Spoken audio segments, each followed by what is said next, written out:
1965 saya baru kembali ke markas Korem 072 untuk melaporkan hasil penugasan itu kepada atasan saya Pak Katamso. Tapi ternyata beliau tidak ada di ruang kerjanya, lalu saya mencarinya ke rumah dinas beliau. Ternyata beliau pun tak ada di rumahnya. Tak lama setelah itu saya mendapat informasi bahwa Pak Katamso ada di daerah Kentungan dan beberapa anak buah saya mengantar saya ke sana.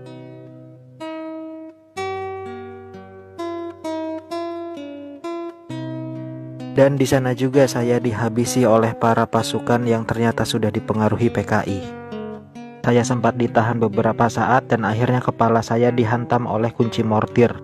Jenazah saya diseret dan dimasukkan ke dalam lubang sumur bersama dengan atasan saya Pak Katamso. Saya Brigjen TNI Anumerta Katamso Darmokusumo. Setelah pemberontakan PKI di Jakarta, mereka juga terstruktur untuk mengadakan pemberontakan ke daerah-daerah dengan indikasi tersiarnya siaran RRI yang mengatakan bahwa di kota Yogyakarta sudah terbentuk Dewan Revolusi sebagai kelanjutan dari terbentuknya Dewan Revolusi yang ada di Jakarta. Atas dasar berita itulah saya mengecek kembali kebenaran berita itu. Dan sekembalinya dari Magelang, saya langsung kembali ke rumah dan saya dijemput oleh beberapa anak buah saya untuk ikut bersama mereka. Lalu saya dibawanya ke daerah Kentungan dan di sanalah saya dihabisi oleh pasukan-pasukan militer yang ternyata sudah dipengaruhi oleh PKI. Saya menjadi target operasi mereka dikarenakan saya seorang militer yang anti PKI dan pernah memberikan pembinaan kepada mahasiswa-mahasiswa akan bahayanya PKI. Saya Maijen TNI Anumerta Sutoyo Siswomi Harjo. Saya salah satu korban G30 SPKI dalam keadaan hidup saat saya dibawa ke daerah Lubang Buaya.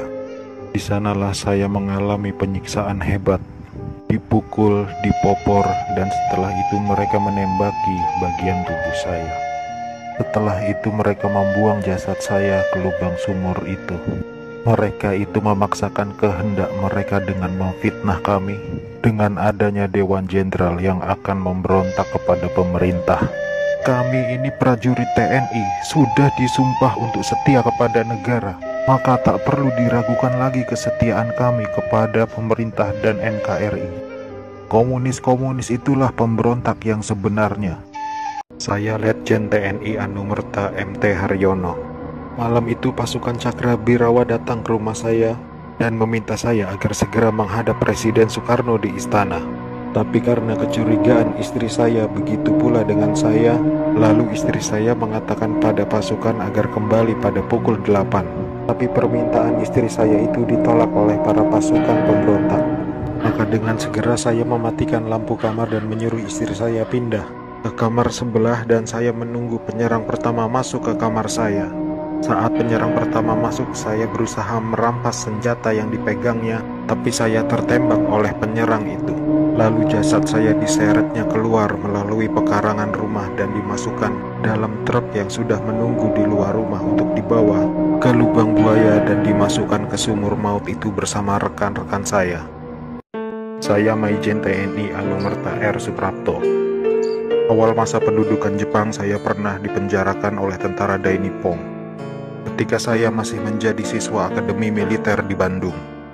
Setelah proklamasi, saya ikut berjuang melawan tentara Dai Nippon. Dalam operasi itulah saya berkali-kali selamat dari kepungan tentara Dai Nippon.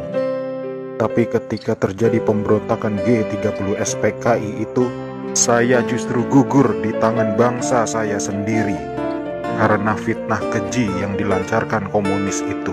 Tapi biarlah itu menjadi penutup rangkaian perjuangan saya demi tegaknya NKRI dan ideologi Pancasila.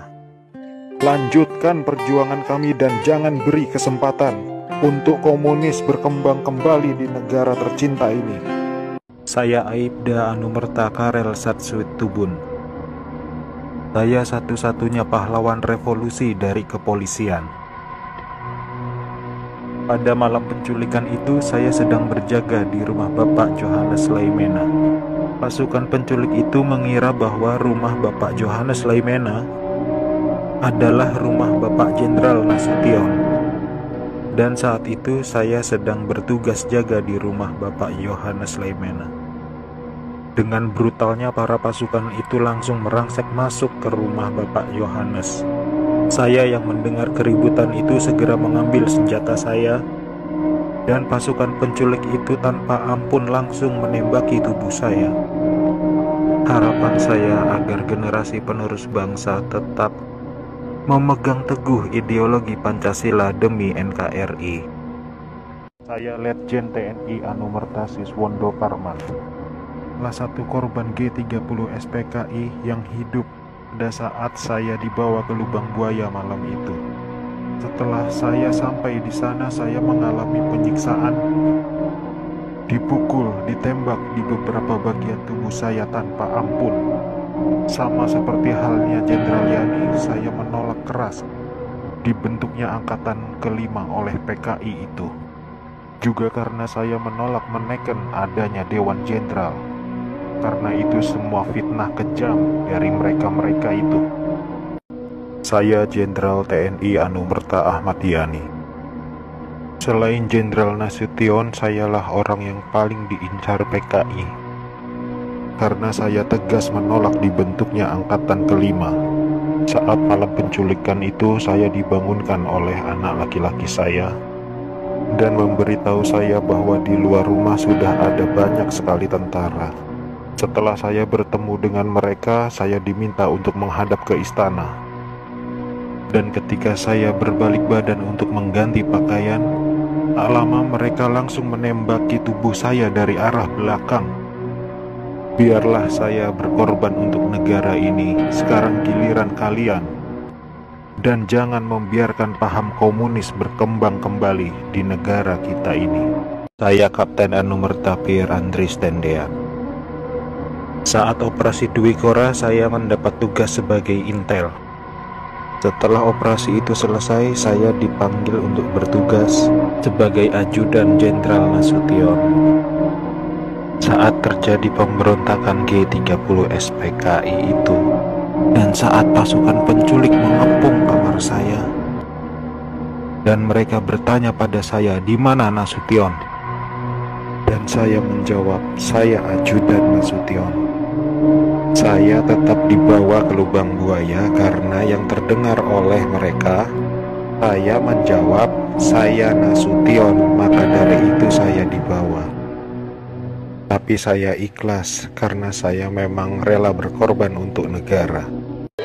Saya Maijen TNI Anumerta DI Panjaitan. Saya menjadi target operasi G30 SPKI karena keberhasilan saya dalam menggagalkan penyelundupan senjata dari RRC untuk PKI guna mempersenjatai buruh dan tani. Pada malam penculikan itu, saya gugur ketika saya sedang memanjatkan doa.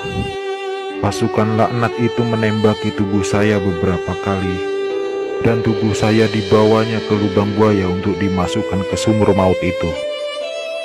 Tapi saya rela berkorban untuk negara dan membela ideologi Pancasila. Salam cinta saya untuk negara tercinta ini, dan untuk anak istriku serta keturunanku, semoga Tuhan selalu memberkati.